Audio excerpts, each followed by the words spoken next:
We're now going to look at the energy of an orbiting satellite in stable orbit, as it says here, and this is one of my favorite pages of notes in this unit because based on what we've done now with universal gravitation and with what we already know about energy, it's a really simple kind of manipulation of variables, and it's something that when we do, it's like, oh wow, I didn't even think of doing that.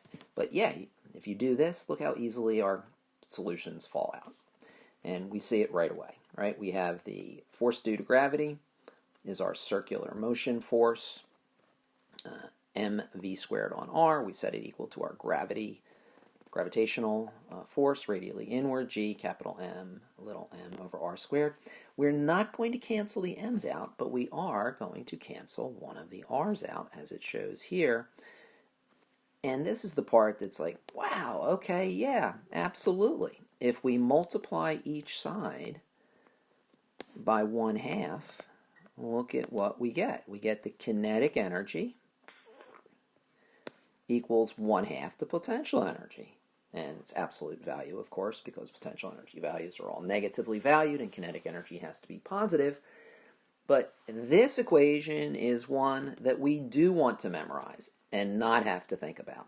As students who have studied universal gravitation and satellites and stable orbits, we need to know that the kinetic energy of a satellite in stable orbit is always equal to 1/2 the absolute value of the potential energy function. So if you think that you may think at some point that this is not going to be always true, please put down an always in here. So always equals the 1/2 the potential energy for our satellites in stable orbit.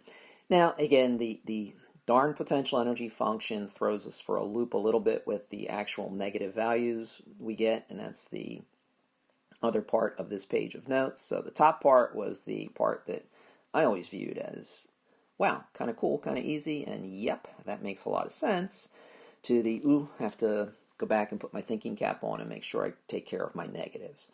So if, for example, you're given the kinetic energy of a satellite is 10 joules, obviously not realistic for actual satellites around the Earth, but just to get a feel for keeping track of the negatives and how the graphs will work out functionally. If we have a kinetic energy of 10 joules, so the potential energy of the satellite will be governed by this equality, right? So that the kinetic energy will always equal 1/2 the potential energy. So if the potential energy is 10, 1/2 of 20 is 10, but potential energy values are always negative. So that means the actual potential energy of the satellite would be negative 20 joules. So we will plot our function, whoops, let me erase this.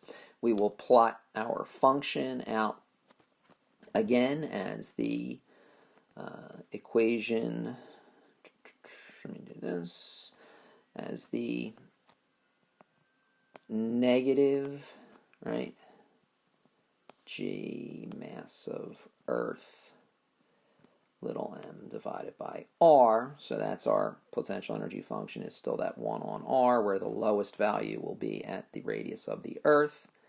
So please fill this in on your graph, because the numbers are not necessarily intuitive, right? Because the potential energy value that we clearly get is negative 20 joules.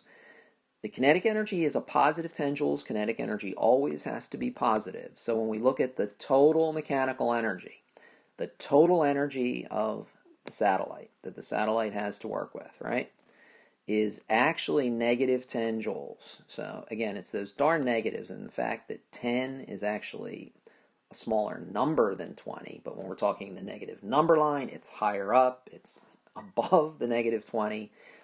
We have to make sure we just think through it and don't quickly gloss over the negatives. So our negative 10 joules is a higher value, our maximum energy that the satellite has, based on kinetic plus potential. Again, our general governing equations do not change.